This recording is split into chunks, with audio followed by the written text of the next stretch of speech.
일반적인 게임 컨트롤러, 이 소니 듀얼센스나 이런 것들은 한 7, 8만 원 정도면 살 수가 있는데요.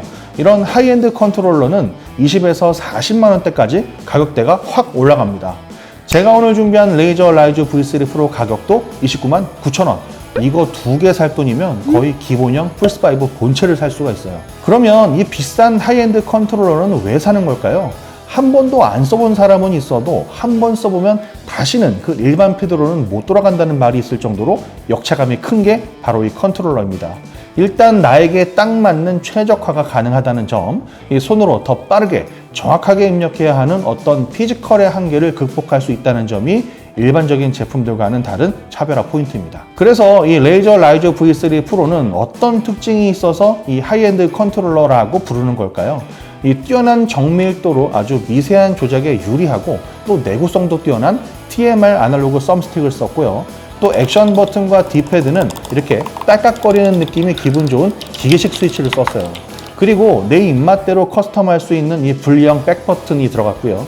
또 PC에 연결했을 때는 무려 2000Hz 폴링 레이트로 입력 지연 없이 빠른 반응성을 자랑하는 게 바로 이 하이엔드 컨트롤러의 세계라고 할 수가 있죠. 이렇게 들어봐서는 잘 모르겠는데 본격적으로 한번 살펴보겠습니다. 아무래도 값이 좀 나가는 제품답게 구성에서도 뭔가 성의가 좀 느껴지죠. 이 컨트롤러 본체를 비롯해서 디자인이 예쁜 이 보관용 케이스, 그리고 고급스러운 소재로 만든 USB A2C 케이블, 2.4GHz 연결이 필요한 무선 동글, 또 백버튼 커버, 백버튼 전용 드라이버, 또 교체용 썸스틱, 스티커, 매뉴얼 등이 들어있는데요.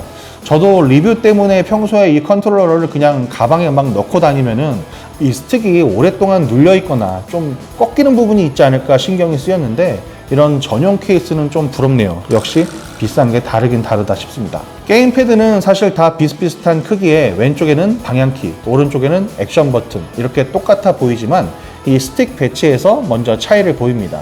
일단 이 제품은 그 소니 플레이스테이션의 공식 라이선스를 따낸 게임패드거든요. 그래서 플스패드가 고수해온 이 대칭형 아날로그 스틱이 특징이라고 할 수가 있죠.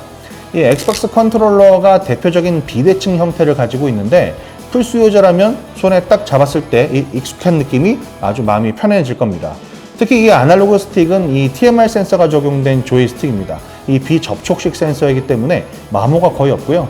또 입력값이 틀어지거나 쏠림 현상이 적다는 것도 장점이죠. 그리고 센서 민감도와 해상도가 높고요. 또 입력 지원도 짧아서 액션이나 FPS 게임에서 아무래도 유리하죠. 플스의 기본 패드인 듀얼센스와 비교해보면 디자인이 많이 비슷하면서도 뭔가 다르구나 생각이 드는데요. 뭔가 이 프로토스 아비터처럼 생긴 이 듀얼센스보다 이 그립 부분이 조금 더 손 안에 가득 차는 느낌이 들고요. 무엇보다 이 촘촘한 무늬가 굉장히 고급스러운데 손에 땀이 차도 미끄럽지가 않아서 굉장히 좋아요.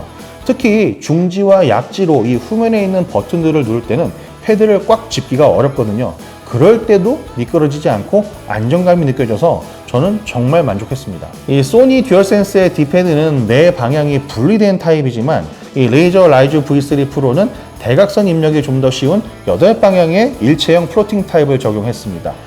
나는 네 방향만 입력하고 싶은데 혹시 엉뚱한 방향이 입력될까 신경이 쓰인다면 레이저 시냅스 앱에서 네 방향 또는 8방향 중에서 어떻게 쓸지 지정을 할 수도 있어요. 그리고 이 D패드부터 또 기계식 스위치, 여기에 PBT 소재를 적용했습니다. 쿡쿡 눌러보면 클릭하는 소리가 나죠. 또 푹 눌리는 듀얼센스보다 훨씬 즉각적으로 키가 입력되는 느낌이 나고요. 또 이 소재 덕분에 손가락에 땀이 묻어도 미끄럽지 않죠. 중앙에는 이렇게 레이저 로고가 그려진 터치패드가 있고 양쪽으로 생성 버튼과 옵션 버튼이 있고요. 또 플스 공식 라이선스를 받은 제품인 만큼 이렇게 동그란 PS 버튼이 보이죠. 그 외에도 기능 버튼, 마이크 음소거 버튼이 있는데 이 음소거 버튼을 누르면 주황색으로 불이 켜집니다. 지금 음소거인지 아닌지 빠르게 알 수가 있죠. 또 네모, 세모, X, 동그라미 이 4개 액션 버튼도 기계식 텍타일 스위치를 적용했습니다. 이 기존 듀얼센스는 좀 푹신하게 눌리는 느낌이었다고 하면 이 버튼들은 조금 더 얕게 눌리고 더 빨리 눌리는 기분이 드는데요. 그래도 이 기존 듀얼센스랑 느낌이 너무 다르면 곤란할 수가 있기 때문에 어느 정도 비슷하게 만들려고 한 느낌도 듭니다. 이 액션 버튼에도 PBT 소재를 써서 땀이 나도 정확하게 누를 수가 있습니다. 윗부분에는 L1, R1 범퍼와 또 L2, R2 트리거가 있고요. 이 듀얼센스와는 다르게 M1, M2 버튼이 이렇게 옆에 추가가 됐습니다. 여기서 L2, R2는 레이저 프로 하이퍼 트리거라고 하는데 이 레이저 시냅스에서 미세 조정을 하면 트리거를 짧게 눌러도 곧장 입력이 들어가게 할 수가 있습니다. 정말 0.01초의 찰나에 죽을 수 있는 FPS 게임에서 활용하면 정말 매력적이죠. 가운데에는 PC나 플스와 연결과 충전이 가능한 USB-C 포트가 있고요. 패드 뒷면에도 뭐가 참 많은데 잠금 버튼 스위치, 또 유무선 조절 스위치, 또 PC와 플스5 연결 전환 스위치가 있어요. 이 밑으로 내려오게 되면 M3부터 M6까지 4개의 버튼이 더 있습니다. 특히 이 4개의 버튼은 게임 중에 실수로 눌리는 걸 막고 싶다면 제품에 들어있는 간단한 드라이버로 풀어서 추가 부품으로 아예 막아둘 수도 있습니다. 특히 이 후면 버튼들은 마치 이 마우스를 클릭하는 것 같은 느낌과 가까운데요. 빠르고 즉각적으로 키가 입력되면 당연히 게임에서도 유리한 위치에 설 수가 있겠죠. 이 프로파일 전환도 쉽게 할 수 있어요. 이 PS 버튼 아래에 있는 버튼과 네모, 동그라미, 세모, X를 눌러서 사용자 지정 프로파일을 쉽게 바꿀 수가 있는데요. 이 플레이를 중단하지 않아도 어떤 게임이든 거기에 적합한 컨트롤이 가능하다는 점도 아주 매력적입니다. 자, 이렇게 큰맘 먹고 지른 라이조 V3 프로 기능을 활용을 해봐야겠죠.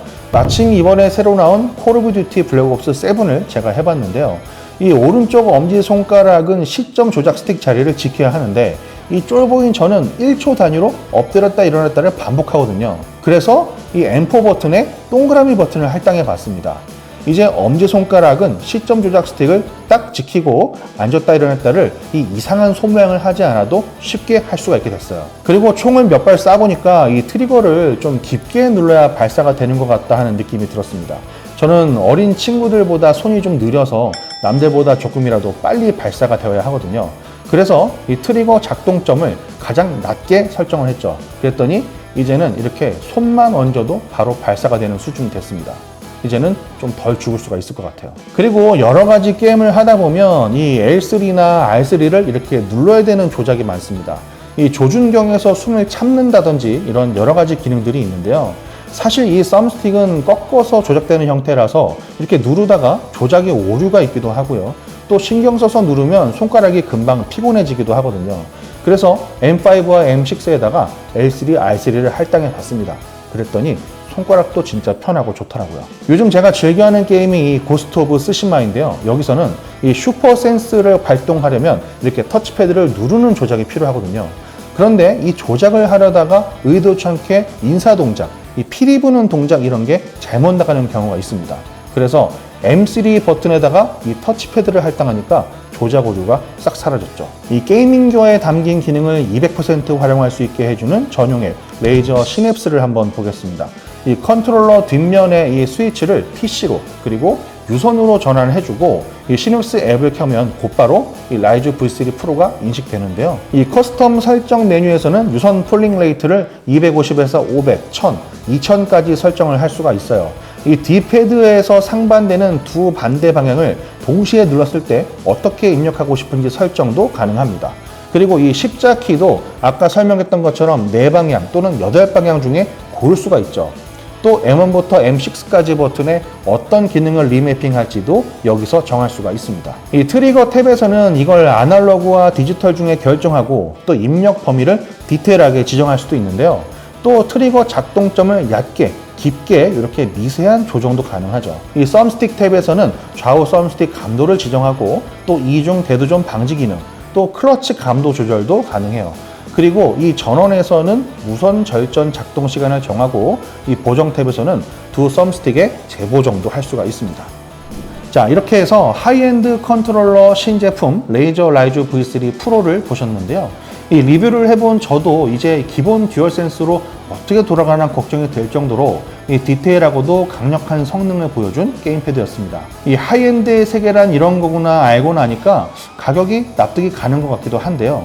나에게 딱 맞는 최적화와 이 피지컬의 한계 극복, 이 두 가지 포인트로도 구매할 만한 가치는 충분하지 않나 생각이 됩니다. 정말 디자인이며 성능이며 모든 게 멋지지만 정말 어쩔 수 없이 한 가지 아쉬운 점을 꼽으라면 이 햅틱 피드백 진동을 지원하지 않는 점인데요.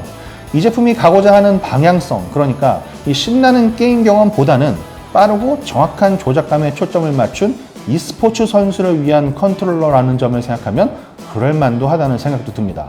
참고로 레이저 라이저 V3 프로 가격은 29만 9천 원입니다. 제가 준비한 영상 여기까지입니다. 저는 시넷코리아 신동민 기자였습니다. 그럼 안녕히 계세요.